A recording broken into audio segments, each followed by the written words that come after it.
Anak-anak di bawah usia 16 tahun menggunakan media sosial. Pemerintah Australia meloloskan undang-undang yang melarang anak berusia 16 tahun untuk mengakses media sosial, termasuk Instagram, Facebook, X, dan juga TikTok. Pemerintah Australia berencana melarang penggunaan media sosial untuk anak-anak di bawah 16 tahun. Australia berencana melarang penggunaan media sosial untuk anak-anak di bawah 16 tahun. Halo, saya Karina Septriana akan membahas bagian 1, kategorisasi klaim kasus tentang Australia melarang anak di bawah 16 tahun menggunakan media sosial. Bagian 1 ada klaim umum, yaitu pernyataan yang menyampaikan sesuatu yang dapat bernilai benar atau salah, baik itu fakta, opini, nilai, maupun deskriptif. Contohnya seperti kalimat, Australia melarang anak di bawah 16 tahun menggunakan media sosial. Kebijakan ini menuai pro dan kontra. Ada pihak yang mendukung, ada juga pihak yang menolak aturan tersebut. Kedua, ada non-claim, pernyataan yang tidak menyatakan sesuatu untuk dinilai benar atau salah. Contohnya seperti kalimat, media sosial banyak digunakan oleh anak-anak di seluruh dunia. Pernyataan ini umum tanpa posisi. Kemudian, anak-anak kini tumbuh di era digital. Pernyataan ini deskriptif, tidak bisa dinilai benar atau salah. Yang ketiga ada klaim nilai, klaim yang mengandung penilaian baik, buruk, tepat, atau tidak tepat. Contohnya seperti kalimat, larangan ini penting untuk melindungi perkembangan mental anak. Kemudian, anak-anak sebaiknya tidak terekspos media sosial sejak dini karena tidak baik bagi kesehatan psikologis mereka. Kebijakan ini dinilai sebagai langkah moral yang benar demi menjaga keamanan digital. Yang keempat ada klaim faktual, yaitu klaim yang dapat dibuktikan benar dan salahnya berdasarkan data atau berita. Contohnya seperti kalimat, Australia melarang anak di bawah 16 tahun menggunakan media sosial, dan aturan ini diumumkan oleh pemerintah sebagai bagian dari upaya melindungi anak dari dampak negatif internet. Kemudian, pemerintah merencanakan verifikasi usia secara digital untuk membatasi akses. Selanjutnya ada klaim objektif, di mana klaim ini berbasis fakta dan tidak dipengaruhi oleh opini. Pemerintah Australia membuat kebijakan pembatasan usia penggunaan media sosial. Kebijakan ini berlaku pada platform seperti TikTok, Instagram, maupun Facebook. Yang selanjutnya ada klaim subjektif, di mana klaim ini berasal dari opini, pandangan pribadi, dan interpretasi, di mana larangan ini terlalu berlebihan dan membatasi kebebasan anak. Orang tua seharusnya diberi ruang untuk lebih menentukan penggunaan gadget anak, bukan pemerintah. Kebijakan ini biasanya membuat anak semakin ingin melanggar. Yang selanjutnya ada klaim nilai preskriptif, di mana klaim ini yang berisi nilai memberikan anjuran apa yang seharusnya dilakukan. Pemerintah seharusnya meningkatkan edukasi digital, bukan hanya melarang penggunaannya, di mana orang tua juga perlu terlibat aktif dalam pengawasan penggunaan media sosial anak. Sehingga anak di bawah 16 tahun seharusnya dibatasi aksesnya untuk mencegah risiko cyberbullying. Yang kedelapan ada klaim faktual deskriptif, di mana klaim pemaparan fakta tanpa penilaian, sehingga bersifat informatif. Penggunaan media sosial oleh remaja di Australia meningkat beberapa tahun terakhir, sehingga laporan ini menunjukkan adanya risiko seperti kecanduan, cyberbullying, dan paparan konten tidak layak untuk anak. Yang kedua, mari kita analisis kasus ini. Analisis poin pertama, mengenali masalah.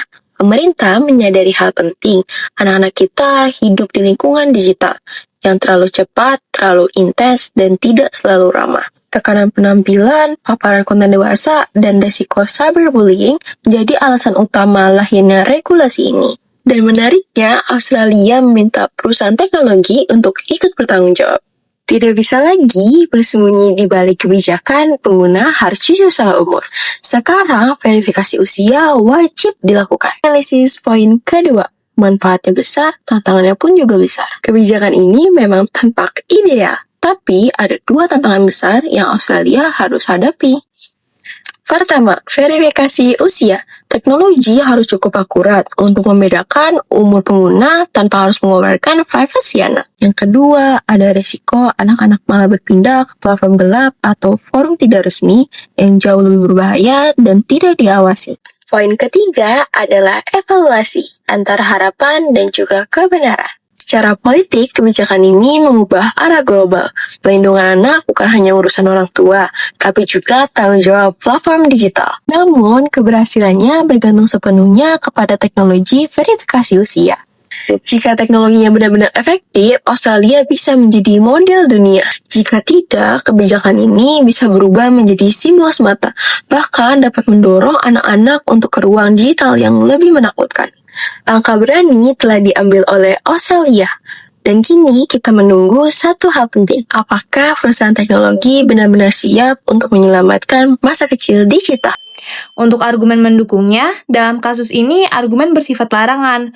Karena pemerintah Australia mengumumkan larangan ini untuk menyelamatkan anak-anak dari risiko bermain sosial media, termasuk konten berbahaya seperti cyberbullying dan juga konten negatif seperti kekerasan ataupun bunuh diri. Dan kontrargumennya, masyarakat juga memiliki kekhawatiran terhadap kebijakan yang diumumkan oleh pemerintah Australia karena hak kebebasan berekspresi dan bersosialisasi pada anak menjadi dibatasi.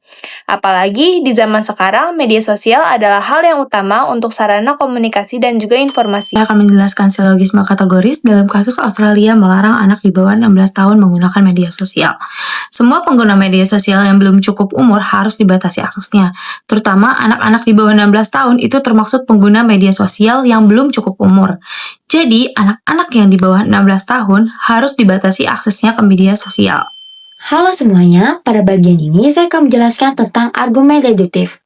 Argumen deduktif adalah salah satu jenis argumen di mana kesimpulannya benar jika premis-premisnya benar. Artinya, tidaklah mungkin suatu argumen memiliki kesimpulan yang salah jika premis-premisnya benar. Kondisi inilah yang disebut argumen nasihat atau sound argument. Berikut adalah pola-pola dari argumen deduktif. Yang pertama, ada modus ponens, di mana jika P benar, maka Q juga benar.